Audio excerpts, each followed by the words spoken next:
Kaya ngayon binabalik tayo ng ating mga pagbasa sa kung ano ang orihinal. Sa aklat ng Genesis sinasabi, ang orihinal na plano ng Diyos ay maging katiwala siya ng mga tao, ng mga hayop at mga halaman.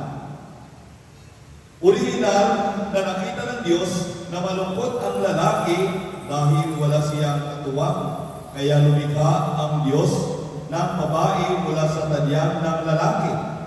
Kaya sa orihinal, pinahintulutan ng Diyos na magsama ang lalaki at babae at sila'y nagiging isa.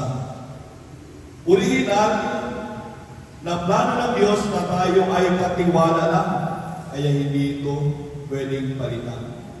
Orihinal na plano ng Diyos na ang lalaki ay para sa babae, kaya hindi ito pwedeng palitan. Orihinal na plano ng Diyos na ang Diyos lang ang nagbibigay ng pahintulot na magsama ang lalaki at babae, hindi ang mag-live-in. Hindi ito pwedeng palitan. Kaya balikan natin kung ano ang original, hindi yung puso-puso lang, hindi yung imitation lang, hindi yung gaya-gaya lang. Sa ating Ebanghelyo ngayon, katangian ng mga Pariseo yung gaya-gaya lang, imitation na lang. Imitation din yung kanilang pagsunod sa kautusan. Sapagkat gusto nila, sila rin ay gayahin ng kanilang mga alipores. Kaya para bang pati si Jesus ay gusto nilang igaya nila sa kanilang pangunawa, sa kanilang mapanlinlang na tanong ngayon kay Jesus, na naayon ba sa kautusan na hiwalayan ng lalaki ang kanyang asawa sa kahit anong kadahilanan? So akala nila, madadala nila, mapapagaya nila si Jesus sa kanilang kaisipan. Ngunit si Jesus pa pala yung magdadala sa kanila sa kung ano ang orihinal ng sabihin ni Jesus. Ano ba yung sinasabi sa kasulatan? Ano ba yung orihinal? Siyempre, sinagot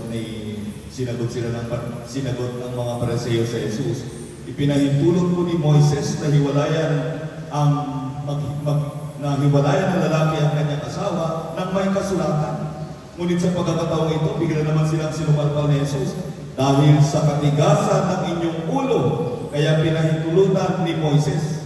At dito ay talagang prangkahan, binabalik sila ni Jesus sa orihinal. Subalit sa simula, sabi ni Jesus, subalit sa simula, sa original, nilalagyan silang lalaki at babae at magsasama sila ng kanyang asawa at sila'y magiging isa. At ang pinagsama ng Diyos ay hindi pwedeng paghiwalayin ng tao. Mga kapatid, tulad ng mga Pariseo, dahil sa katigasan ng ating mga ulo, ang gusto natin ay gaya-gaya na rin lang. Yun kasi yung uso, imitation na lang. Kaya nga, usong-uso, sana all, no? Karamihan naman, nag-aasawa ng bata pa. Yun naman ang uso ngayon, kaya gagayahin na lang. Karamihan naman, gumagawa ng premarital sex, kaya gagayahin na lang. Karamihan naman ay gumagamit ng contraceptives. Uso naman yun eh. Kaya gagayahin na lang kahit ito ay kasalanan at labag sa plano ng Diyos. At pag nag-asawaan na, dahil bata pang nagsama, nauuwi sa hiwalayan agad, nasisira agad ang relasyon. Sasabihin naman, karamihan naman, uso naman ngayon na naghihiwalay, kaya gagayahin na lang. At pag naghiwalay, maghahanap ng panibagong asawa, kaya karamihan naman ngayon, uso naman ngayon na nagpapalit-palit ng asawa, gagayahin na lang. Dahil gaya-gaya na lang sa karamihan, wala na sa kaisipan ng marami sense of sin. Yan po yung nakakatakot. No? Nawawala na yung kaisipan na ako ay namali yung aking ginagawa. Nakasalanan pala yung ginagawa ko ito. Wala na sa kaisipan ng marami ng pagkakasala pala yung pagsasama na hindi pakasala. Hindi na nakikita na pagkakasala pala ang premarital sex. Hindi nakikita na pagkakasala pala ang makipagtali ka sa hindi mo asawa. Kaya ngayon, binibigyan ni Jesus. No? talagang matapang na sinasabi ni Jesus, ang sinumang humiwalay sa kanyang asawa at mag-asawa ng iba ay nangangalo niya. At sinabi rin ni Jesus, tumingin ka lang ng malaswa sa isang babae, ikaw ay nakikiapit na. Mga kapatid, anumang kasalanan dahil sa tawag ng laman na hindi na kumumpisan, talagang katumbas nito ay walang hanggang kaparusahan. Kaya binabalik tayo ng ating Panginoon kung ano ang orihinal. Kaya kung mayroon tayong dapat gayahin, mayroong dapat gayahin ng mag-asawa, walang iba kundi si Jesus. Gayahin natin si Jesus ang pagsunod sa Kanya. Kahit na sabihin natin na matagal na yan, hindi yan laos. Hindi yan laos yung buhay ng ating Panginoon. Patuloy na may impact sa bawat isa sa atin ang buhay ng ating Panginoon. Kahit hindi na bago, dahil matagal na, pero binabago tayo ng buhay ng ating Panginoon Jesus. Kaya nga yung pagsasabuhay sa pag-aasawa, dapat makita natin ito as original kung titignan natin na ito ay tawag ng Diyos, na ito ay vocation, na yung lalaki at babae ay magsasama at ang Diyos lamang ang magbibigay ng pahintulot sa kanila na sila ay magsama bilang mag-asawa. Kaya dahil dito nagiging misyon ang pag-aasawa. Kaya nga mga kapatid, nakakatuwa yung friends couple dito. Mga bata pa, 30 years old. Bagong kasal.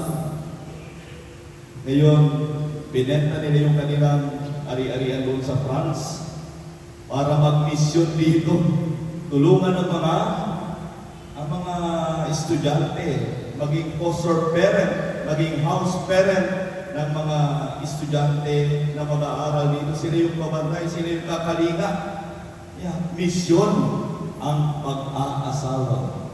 Pag ang pag-aasawa ay dahil lang sa tawag ng laman, tawag ng emosyon, dadalhin tayo dito sa konsumisyon. Sa ating ikalawang pagbasa, pinahayag sa sulat sa mga Hebreo na yung pagmamahal ni Jesus, yung pag-aaral ng buhay para sa kaligtasan ng lahat, ito po yung dapat sundin ng bawat mag-asawa.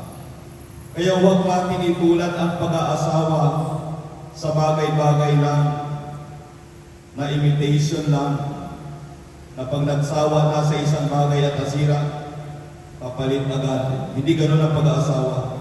Kaya nating ibalik tayo ni Jesus sa orihinal na tawag ng Diyos sa pag-aasawa. Sapagkat ang isang buhay, ang original na tawag ng Diyos sa pag-aasawa, ang magpapanatili ng bigkis at tibay ng mag-asawa at hindi masisira. Kaya sa pag-aasawa, mga kapatid, doon tayo sa original na tawag ng Diyos. Hindi yung imitation natin. Sapagkat minsan fake yan. Doon tayo palagi sa original, tumatagal magpakailanman. Sapagkat ang pag-ibig ng Diyos ay pangmagpakailanman. Magsitayo po tayo.